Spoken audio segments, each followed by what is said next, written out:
Hey, what's up? It's your boy Marwin. Today we're making lamb shanks. But you know what I do. I'm always chasing flavor, always trying to maximize flavor from different sources to get to elevate a very simple dish into something magical, something exceptional. And so that's what I'm doing with the lamb. Today it's really kind of marrying flavors from different cultures to give you the ultimate lamb shank, braised lamb shank dish. So I got a little bit of the Caribbean, I got a little bit of West Africa, I got a little bit of like your typical American dish, and I'm trying to bring it all together, right? And so for me, that looks like starting with flavors of the fall with apples and fennel, and kicking it and really just kind of livening up these lamb shanks I have. I'm probably using too small of a pot to really get a nice sear on these lamb shanks, but I'm working with it. If you have a bigger pot, definitely go with a bigger pot. But I season these with a base mix of paprika, allspice, salt, and pepper. It's the allspice that gives it that Caribbean vibe. You think about Caribbean or particularly like Jamaican jerk, allspice is a critical ingredient in that seasoning mix. So I'm just gonna brown these real good to try to seal in that flavor. And then I'm gonna start building flavor around the lamb rendered fat. That's gonna be critical as I continue to build out this dish. So I got it nice and brown on both sides. I can start to kind of saute my vegetables, bring out the natural sweetness of the onions and the fennel, which I'm going to use.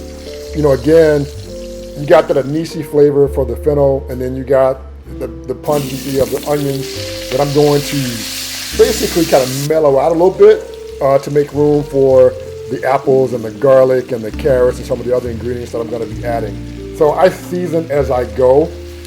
Same seasoning base throughout. But my liquid base, which we're going to use for the braised, is really critical. It's going to be a combination of apple cider and chicken stock. You can use beef stock as well as an alternative to the chicken stock, but that's what I had on hand. I got some thyme. You saw me add a little bit of peanut butter. That peanut butter is, reminiscent of Senegalese cooking. If you think about West Africa, particularly what they call ma'efe, which is like using peanuts. Think about groundnut stew is a very popular dish in West African cooking. And so I wanted to add that peanut butter flavor with the apples and with the carrots and the fennel to just really just makes this like complex but cool, fun, interesting dish. I simmer and then just kind of braise this in a pot at about 350 degrees up to about 3 hours. And then once it's cooked, for enough along, I add even more apples because I want the texture. I don't want my apples to be fully like mushy soft.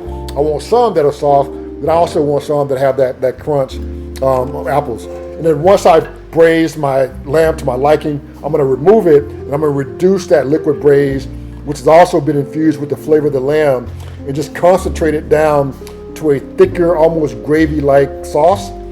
Then I'm going to top it with the lamb that I'm going to add back. And then my finishing touch, that you're going to love, if you have it, you can make it. It's on my website. The suya seasoning, which is a combination of ground peanuts, ginger, chilies, garlic, paprika, etc. It's really fun. It's really flavorful, really exciting. Gives this dish a nice pop. Also color, and just kind of makes it just like that thing. So if you like the dish, leave me a like, leave me a comment. Most importantly, hit that red subscribe button, and you'll get updates to your inbox directly from me every time I post new content, which is weekly. Thanks for vibing with me. See you next week. Peace out.